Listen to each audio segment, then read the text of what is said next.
بسم اللہ الرحمن الرحیم۔ حیرتوں کے مجھ پر پہاڑ ٹوٹ رہے تھے۔ ہر بات سے ایک بات نکلتی تھی اور وہ یقیناً بہت حیران کن ہوتی تھی۔ چند دنوں بعد میری شادی تھی۔ میں نہیں جانتی تھی کہ لڑکا کون ہے، کیسا ہے، اور نہ ہی میری ماں نے مجھے بتایا تھا۔ بس مجھے اتنا معلوم تھا کہ چونکہ ماں کی طبیعت ٹھیک نہیں، وہ جلد از جلد مجھے ایک مضبوط سہارا دینا چاہتی ہے۔ لیکن جب سے خالہ آئی تھی مجھ پر حیرتوں کے پہاڑ ٹوٹ رہے تھے، اور ابھی بھی انہوں نے مجھے بتایا تھا کہ میری شادی کسی عام انسان سے نہیں بلکہ ایک خواجہ سرا سے ہو رہی ہے۔ یہ سن کر مجھے خوف سا آنے لگا۔ بچپن سے بڑے ہونے تک میں ہمیشہ خواجہ سراؤں سے ڈرتی آئی ہوں، مگر مجھے دکھ تھا کہ آخر ماں نے ایسا کیوں کیا۔ لیکن میں اپنی ماں کی بیماری کی وجہ سے اس سے پوچھ بھی نہ سکی کہ آخر کیوں ماں۔ میری شادی نہ عام سے انسان سے ہو رہی تھی اور نہ ہی عام حالات میں ہو رہی تھی۔ میری طرف سے صرف ماں اور خالہ تھی اور ایک ماموں، جبکہ لڑکے والوں نہیں بلکہ دوسری طرف سے صرف لڑکا تھا اور اس کے دو دوست یا اس کے استاد تھے شاید۔ عجیب خوف میرے دل پر حاوی تھا۔ بڑی مضطرب سی میں ادھر ادھر ٹہل رہی تھی۔ اس وقت مجھے بچپن کے تمام قصے یاد آنے لگے کہ کس طرح ہم ان کا مذاق اڑاتے، ڈرتے تھے۔ مجھے آج بھی یاد تھا کہ جب کوئی خواجہ سرا میرے پاس آتا میں ڈر سے رونے لگتی تھی، مگر اب میں ان کے ساتھ کیسے رہوں گی؟ یہ سوچ میری تمام تر کیفیات پر حاوی تھی، اور کچھ خواجہ سراؤں کا امیج میری نظر میں گرانے کا کردار ٹی وی پر لگنے والے ڈراموں نے کیا تھا، مگر اب کچھ نہیں ہو سکتا تھا، اور نہ ہی میں امی کو روک سکتی تھی۔ بلکہ مجھے تو یہ لگنے لگا تھا کہ بچپن میں جب مذاق اڑاتی تھی تو اب اللہ پاک اس کا بدلہ لے رہے ہیں، یا مکافات عمل ہو رہا ہے۔ وہ سب کچھ میرے آگے آ رہا ہے۔ خیر، اللہ اللہ کر کے وہ دن آ گیا جب میرا نکاح اور رخصتی تھی۔ ڈر سے میرے ہاتھ پاؤں کانپ رہے تھے، مگر کسی نے غور نہیں کیا۔ آخر کوئی غور کرتا ہی کیوں؟ زندگی میری تباہ ہونے جا رہی تھی، باقی کسی کو کیا فرق پڑنا تھا؟ بے اختیار انتہا کا رونا آیا مجھے اپنی ایسی قسمت پر۔ نکاح کے بعد جب مجھے اس خواجہ سرا کے پاس بٹھایا گیا تو میں نے نخوت سے منہ پھیر لیا کہ نہ جانے اب کیسے گزاروں گی میں اپنی زندگی۔ اور رخصتی کے وقت تو مجھے اتنا رونا آیا، مگر میں اپنے آنسو پی گئی کہ ماں مبارک ہو آپ کے سر سے اتر گئی میں، لیکن ایک لفظ ادا نہ کیا اس وقت میں نے۔ خیر، جب مجھے وہ خواجہ سرا گھر لے آیا تو کوئی شک نہ تھا کہ اس کا گھر واقعی قابل دید تھا۔ چھوٹا تھا مگر پیارا تھا، لیکن فائدہ ایسے مکان کا ہوں، میں یہ سوچ سوچ کر منہ ماری جا رہی تھی۔ جب اس نے مجھے منہ دکھائی دی تو اسے بھی میں نے ہاتھ مار کر گرا دیا اور کہنے لگی کہ اب اتنے برے وقت نہیں آئے میرے کہ میں تم جیسے انسان سے منہ دکھائی لوں۔ وہ خاموشی سے وہاں سے چلا گیا، اور تب میں تھوڑا سکون میں آئی۔ جا کر اپنا لباس تبدیل کر کے میں نے وضو کیا اور نماز ادا کرنے لگی۔ نماز کے بعد میں نے قرآن کھولا اور وہ پڑھنے لگی، مگر ایک آیت کے ترجمے پر آ کر میری انگلی رک گئی، جس کا ترجمہ کچھ یوں تھا کہ ترجمہ: اے لوگو، اپنے رب سے ڈرو جس نے تمہیں ایک جان سے پیدا کیا اور اسی میں سے اس کا جوڑا پیدا کیا، اور ان دونوں سے کثرت سے مرد و عورت پھیلا دیے۔ یہ پڑھ کر مجھے بے چینی ہونے لگی کہ یہ میرا جوڑ ہے اور میں اس کو کچھ بھی نہیں کہہ سکتی، کیونکہ یہ جوڑ اللہ نے بنایا ہے اور خدا کی بنائی چیزوں میں نقص نہیں نکالے جاتے۔ اس رات کے بعد میں خاموش ہو گئی تھی، لیکن جب جب میں اس کا چہرہ دیکھتی مجھے نفرت سی ہونے لگتی۔ اس کا گیٹ اپ سب کچھ دیکھ کر مجھے رونا آتا تھا، اور وہ اس کے پاؤں میں موجود پائل کی چھنکار، اف، نفرت، مجھے نفرت ہونے لگی تھی اس انسان سے۔ ہاں، البتہ میرا بہت خیال رکھتا تھا۔ ایک ایک چیز میرے کہنے سے پہلے گھر میں موجود ہوتی تھی، اور جیسا گھر میں نے ڈراموں اور فلموں میں خواجہ سراؤں کا دیکھا تھا اس کا ویسا گھر بالکل نہ تھا، بلکہ یہ گھر بہت نفیس سا تھا۔ 2 کمروں پر مشتمل اور ایک ڈرائنگ روم تھا، جس کو ٹی وی لاؤنج کہنا بھی غلط نہ تھا، اور ایک چھوٹا سا کچن تھا۔ نہایت صفائی ستھرائی سے رکھا گیا تھا اس گھر کو۔ میرا شوہر میری خوب خدمت کرتا تھا، میرے لیے نئے نئے کپڑے اور جوتے لاتا۔ اس کی چوائس واقعی بہت خوبصورت تھی، لیکن یہ سب مجھے ایک آنکھ نہ بھاتا تھا۔ وہ جہاں آتا تھا میں وہاں سے اٹھ کر چلی جاتی تھی۔ میرے کمرے میں ایک کھڑکی بنی ہوئی تھی۔ پہلے تو میں وہاں نہیں کھڑی ہوتی تھی، مگر گزرتے وقت کے ساتھ مجھے لگا کہ ایک قید خانے میں رہ رہی ہوں، تو پھر کبھی کبھار وہ کھڑکی کھول کر ادھر کھڑی ہو جاتی، گلی میں کھیلتے بچوں کو دیکھتی۔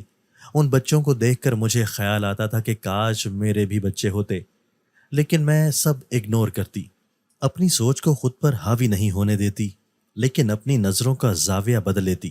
اتنی ہی دیر میں میری نظر سامنے والے گھر کی چوکھٹ کے ساتھ بنی ایک چھوٹی سی بنی پر ایک خوبصورت سے لڑکے پر پڑی۔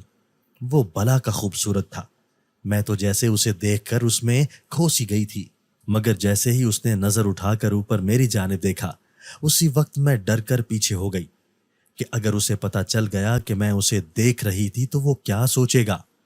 پھر روز کا یہی معمول بن گیا، میں اسے دیکھتی رہتی، لیکن جب وہ مجھے دیکھتا میں شرما کر پیچھے ہٹ جاتی۔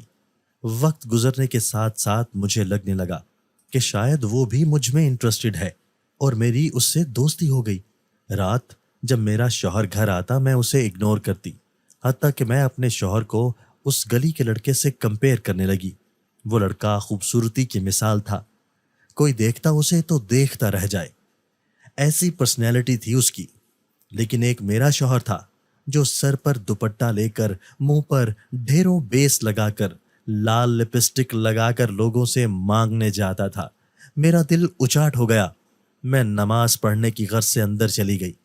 نماز کے بعد میں قرآن کھولنے لگی۔ قرآن اور نماز پڑھنا یہ میرا روز کا معمول تھا۔ میری شادی کو ہوئے تقریباً 2-2.5 ماہ ہو گئے تھے، اور اس عرصے میں باقاعدگی سے نماز قرآن پڑھتی، بلکہ میرا ایک قرآن مکمل ہونے والا تھا۔ پھر میں نے سورہ 3 کھولی، جہاں سے آگے کا سپارہ میں نے آج ختم کرنا تھا، لیکن جب میں نے سورہ 3 کی تلاوت کی تو اس کی آیت نمبر 4 کے ترجمے پر آ کر رک گئی۔ ترجمہ کچھ یوں تھا کہ ترجمہ: بے شک یقیناً ہم نے آدمی کو سب سے اچھی صورت میں پیدا کیا۔ یہ پڑھ کر مجھے بہت ندامت ہوئی کہ ہم اللہ کی تخلیق ہیں، اور میں کیسے دو انسانوں کو کمپیئر کرنے کا حق رکھتی ہوں۔ دونوں ہی کو اللہ نے شکل اور صورت دی ہے۔ میں نے فوراً اللہ سے اپنے گناہ کی معافی مانگی اور پختہ ارادہ کر لیا کہ آئندہ یہ غلطی نہیں دہرانی۔ بے شک وہ سچی توبہ کرنے والوں کی توبہ قبول کرتا ہے۔ ایسے ہی بس زندگی گزرے جا رہی تھی، اور گلی کے اس لڑکے کے ساتھ میری دوستی محبت میں بدل گئی، اور ہم نے بھاگنے کا سوچ لیا۔ مگر چند دنوں سے میری طبیعت بہت بوجھل ہونے لگی تھی، مگر میں غور نہ کرتی اور اپنے کام میں لگی رہتی۔ رات کو شوہر آتا تو اس سے ٹھیک سے بات کرتی۔ شروع میں جو لہجہ تھا میرا، وہ اب بالکل بدل چکا تھا۔ نہ میں اس سے کچھ کہتی تھی اور نہ ہی وہ کچھ کہتا تھا۔ میری ضروریات بھی ویسے ہی پوری کرتا۔ ہاں، البتہ اس کے پاؤں میں موجود پائل سے نفرت مجھے اب بھی تھی۔ میں نے بہت سوچا کہ میں اسے دھوکہ نہ دوں۔ اللہ نے منع فرمایا ہے۔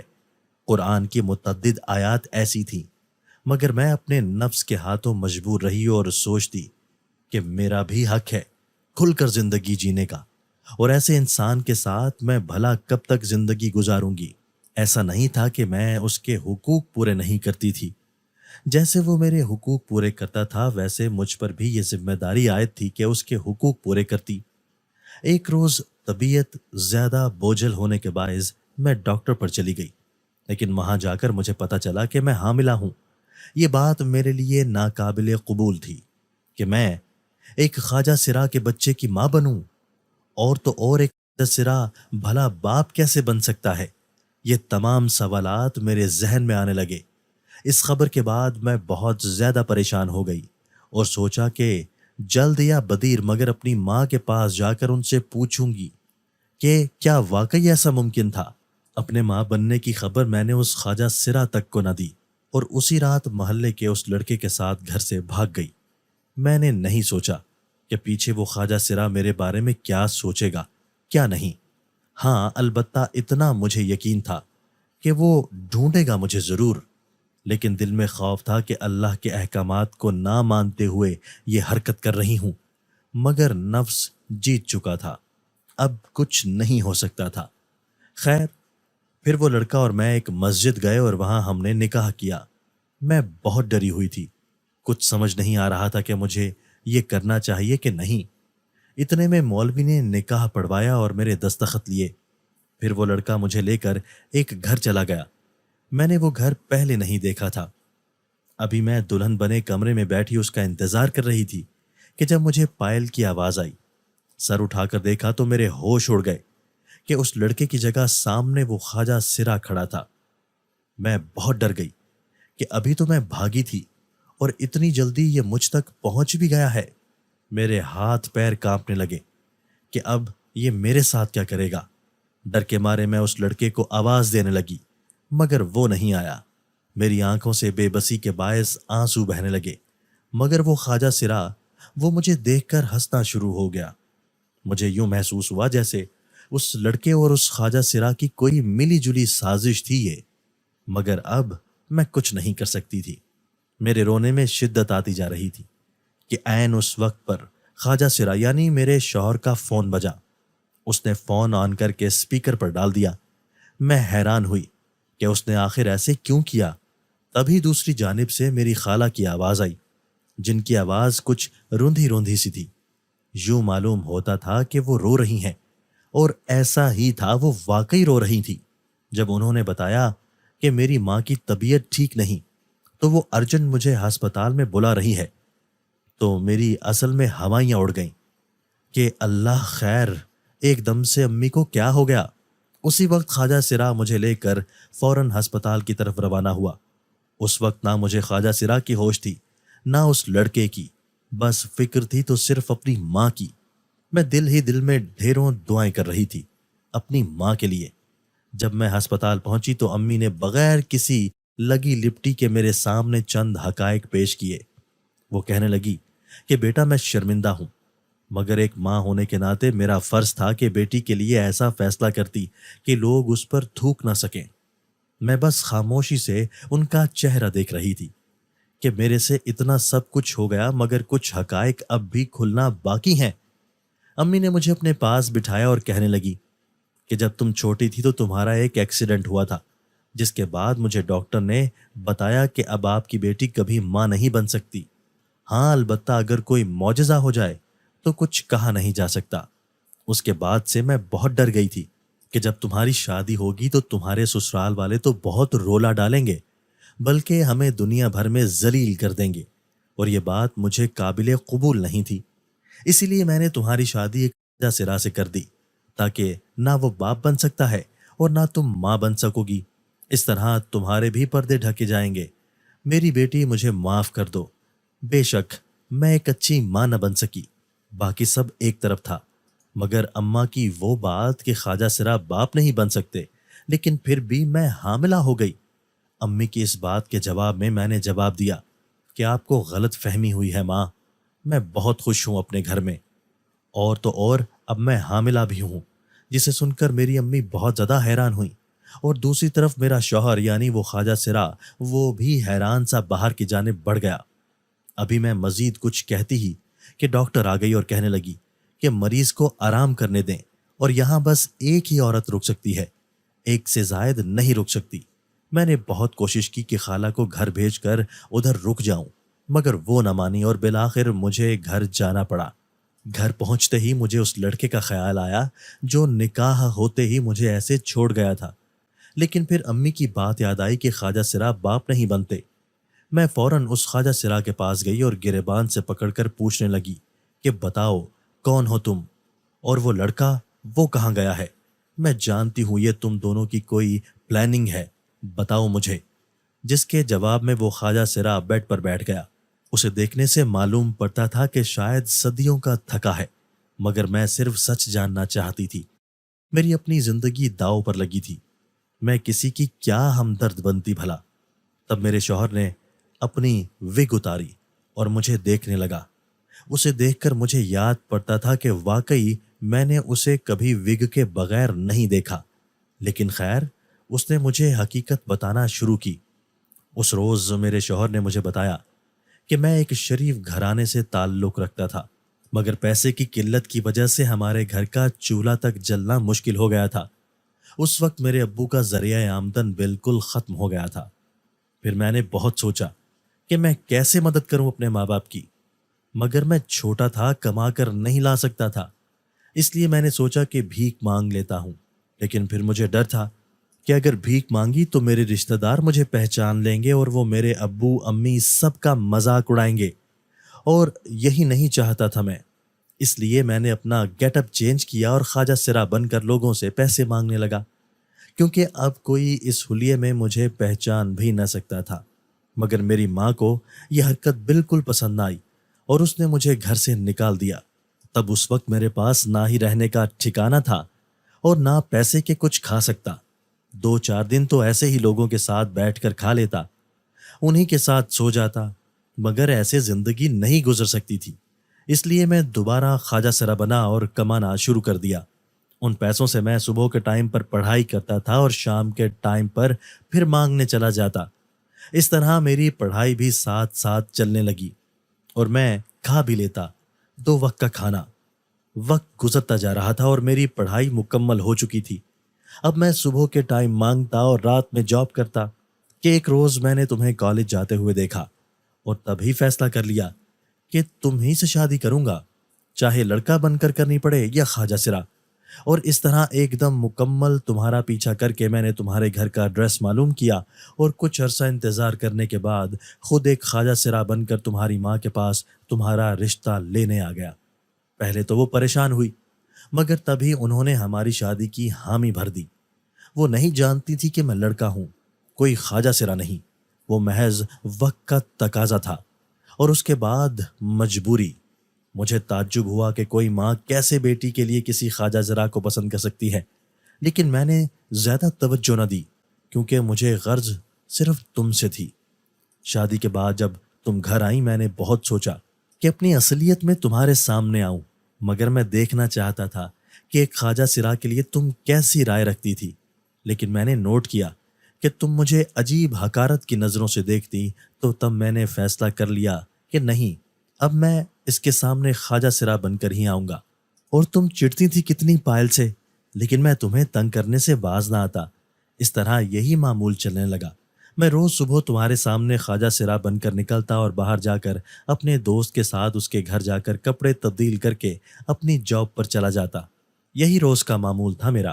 لیکن میں نے نوٹ کیا کہ تمہیں شام کو گلی میں دیکھنے کی عادت پڑ گئی تھی، تب وہاں سامنے والے گھر کے تھڑے پر بیٹھ کر تمہیں دیکھتا رہتا اور تم مجھے، لیکن اندر ہی اندر مجھے گلٹ ہوتا کہ تم ایک خواجہ سرا پر راضی نہیں ہو۔ تمہیں شوہر کے ہوتے ہوئے باہر کے مردوں میں اٹریکشن ملتی تھی، اس لیے میں نے سوچا کہ کہیں تمہاری نظر مجھ سے کسی دوسرے پر جائے، یہ میرے لیے قابل قبول نہ تھا۔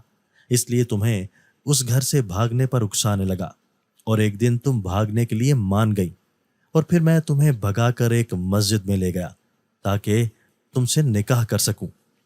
وہاں پر جو مولوی تھا جس نے ہمارا نکاح پڑھوایا تھا، اس سے میں پہلے ہی پوچھ چکا تھا کہ عورت نکاح پر نکاح نہیں کر سکتی، ہاں البتہ اپنے ہی شوہر سے دوسری بار نکاح کر سکتی تھی، صرف اس صورت میں کہ اگر اس کو کسی چیز کا شک ہو تو۔ خیر پھر ہم دونوں کا نکاح ہو گیا۔ اس کے بعد میں تمہیں اپنے دوست کے گھر لے کر گیا۔ وہاں میں تمہیں ساری حقیقت بتانا چاہتا تھا اور خواجہ سرا بن کر آنے کا مقصد بھی یہی تھا کہ تمہیں آہستہ آہستہ سب سچ بتاؤں، مگر ایسا نہ ہوا۔ وہاں تمہاری امی کی طبیعت خراب ہو گئی اور ہم ایمرجنسی میں وہاں سے چلے گئے، لیکن وہاں جا کر مجھے پتا چلا کہ تم کبھی ماں نہیں بن سکتی تھی۔ یہ بات میرے لیے حیران کن تھی، مگر میں کوئی ری ایکشن نہ دے سکتا تھا کہ اگر کوئی دیکھ لیتا تو میں کیسے کسی کو جواب دیتا۔ لیکن جب تم نے بتایا کہ تم میرے بچے کی ماں بننے والی ہو، یہ بات تم سب کے لیے حیران کن تھی، مگر مجھے کوئی حیرت نہ تھی۔ یہ سچ تھا کہ میں کوئی خواجہ سرا نہ تھا بلکہ عام مرد تھا، اس لیے مجھ سے اولاد کا ہونا بھی ممکن تھا۔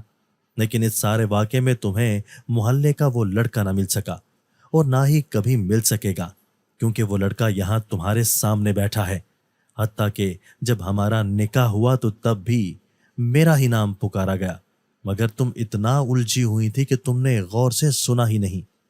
اگر میرے ماں باپ مجھے گھر سے نہ نکالتے تو آج میں تم سے کبھی بھی نہ مل پاتا، اور تمہیں اتنا عرصہ دھوکے میں رکھنے کے لیے میں دل سے شرمندہ ہوں۔ میں تم سے پہلے دن سے محبت کرتا تھا، مجھے تم سے تب سے محبت تھی جب تم خواجہ سرا کے نکاح میں تھی، اور تب بھی محبت تھی جب تم گھر سے بھاگی، اور تب بھی جب میں نے دوبارہ تم سے نکاح کیا۔ تم میری زندگی کا کل اثاثہ ہو۔ میرا یقین کرو کہ اب خواجہ سرا نہیں بنا رہتا، بلکہ اب تو میں باقاعدہ جاب کرتا ہوں۔ جب میری پڑھائی ختم ہوئی تو تب سے ہی میں نے خواجہ سرا بننا ختم کر دیا تھا، مگر جب تم دکھی تو تم تک پہنچنے کے لیے مجھے یہ سب کرنا پڑا۔ ہو سکے تو مجھے معاف کر دینا۔ ابھی میرا شوہر یہ بات کہہ کر اٹھ کر جانے ہی لگا تھا کہ میں بول پڑی کہ کیا گارنٹی اور ثبوت ہے تمہارے پاس کہ وہ لڑکا کوئی اور نہیں بلکہ تم ہی ہو؟ تب جا کر میرا شوہر اپنا گیٹ اپ بالکل چینج کر کے آیا۔ نہ وگ تھی سر پر، نہ بیس تھی منہ پر، اور نہ ہی لپسٹک وغیرہ۔ وہ واقعی وہی لڑکا تھا جس پر میں دل ہار بیٹھی تھی۔ اور اب مجھے دکھ ہونے لگا کہ کوئی والدین کیسے اپنے چھوٹے سے بچے کو گھر سے نکال کر سکون سے زندگی گزار لیتے ہیں۔ مگر میں نے اپنے شوہر سے یہ بات پوچھی بھی نہ کہ اگر میں اس سے پوچھتی تو وہ اور اداس ہو جاتا، اور میں اسے اداس نہیں دیکھنا چاہتی تھی۔ تب مجھے قرآن کی آیت یاد آئی تھی جو کچھ یوں تھی کہ اور تم اپنے رب کی کون کون سی نعمتوں کو جھٹلاؤ گے۔ واقعی اللہ نے مجھ پر بہت رحم کیا تھا۔ اسی وقت اٹھ کر میں نے اپنے شوہر کی امامت میں 2 نفل ادا کیے، اور اگلے دن جا کر اپنی خالہ اور اماں کو ساری حقیقت تو نہ صحیح مگر اتنا ضرور بتا دیا تھا کہ وہ کوئی خواجہ سرا نہیں بلکہ لڑکا ہے، جس پر وہ لوگ بھی بہت خوش ہوئے، اور مجھے، میرے شوہر اور ہمارے آنے والے بچے کو دعائیں دینے لگے۔ پھر ہم سب خوشی خوشی زندگی گزارنے لگے کہ ایک روز میرے شوہر کی والدہ آ گئیں، یعنی میری ساس۔ وہ بہت روتے ہوئے ان سے معافی مانگنے لگی اور کہنے لگی کہ میں ڈر گئی تھی کہ اگر گھر والوں یا رشتہ داروں کو پتہ چل جاتا تو کوئی ہماری طرف عزت کی نگاہ سے نہ دیکھتا، اسی لیے اس روز تمہیں گھر سے نکالنے کے بعد سب کو یہی کہا کہ اغوا ہو گیا ہے، اور بہت ڈھونڈا پولیس والوں نے بھی، مگر کہیں کوئی سراغ نہ مل سکا۔ یہ کہہ کر میں باقیوں کو تو ٹال دیتی تھی مگر میرا دل سکون سے نہ رہتا تھا، اور پھر اللہ سے تمہاری سلامتی کی دعائیں مانگتی۔ اب بھی مجھے تمہارے ایک دوست سے پتہ چلا ہے کہ میں دادی بننے والی ہوں، تو میں فوراً اپنے بیٹے کے پاس معافی مانگنے آئی۔ بیٹا پلیز ہو سکے تو مجھے معاف کر دینا اور میرے ساتھ واپس چل پڑو۔ میرے شوہر کی آنکھوں میں اپنی ماں کی باتیں سن کر آنسو آ گئے اور کہنے لگے کہ ماں جو ہونا تھا وہ ہو گیا، اب کوئی مداوا نہیں کر سکتا، اور نہ میں اس گھر میں واپس جانا چاہتا ہوں۔ ہاں البتہ یہ میرا گھر ہے، آپ یہاں جب چاہیں آئیں، کبھی کوئی نہیں ٹوکے گا آپ کو۔ یہ سن کر وہ اداس ہو گئیں اور گھر واپس چلی گئیں۔ پھر میں نے اپنے شوہر سے پوچھا کہ آپ نے ایسا کیوں کیا، جبکہ آپ کی اپنی بھی خواہش تھی ان کے ساتھ رہنے کی؟ جس کے جواب میں میرے شوہر مجھ سے کہنے لگے کہ میں بچپن سے اکیلا رہتا آیا ہوں، اسی لیے مجھے ضرورت نہیں کسی کو ساتھ رکھنے کی۔ اس کے بعد انہوں نے اس متعلق کوئی بات نہیں کی، اور نہ ہی میں نے کوئی بات کہی۔ اس طرح ہماری فیملی مکمل ہو گئی تھی۔ اللہ نے ہمیں بیٹے سے نوازا تھا جو بالکل اپنے بابا کی کاپی تھا، لیکن تنگ وہ اپنے بابا سے کئی حد تک زیادہ کرتا تھا۔ میری ماں کا دل کرتا بچے کو دیکھنے کو تو وہ آ جاتی، اور اگر میری ساس کا دل کرتا تو وہ آ جاتی۔ ہمارے گھر کے دروازے کسی پر بند نہ تھے۔ ہاں البتہ ہم نے باقیوں کی طرف جانا چھوڑ دیا تھا تاکہ سب اپنے اپنے گھروں میں خوش رہیں۔ دوستو، اگر آپ کو آج کی ہماری یہ ویڈیو پسند آئی ہے تو اسے لائک کیجئے اور اسے اپنے پیاروں کے ساتھ شیئر ضرور کیجئے گا۔ اور ہاں، اگر آپ نے ابھی تک ہمارا چینل سبسکرائب نہیں کیا تو ہمارا چینل سبسکرائب کر دیجئے اور بیل آئیکن بھی پریس کر دیجئے تاکہ ہماری ہر نئی آنے والی ویڈیو آپ کو بر وقت مل سکے۔ اللہ حافظ۔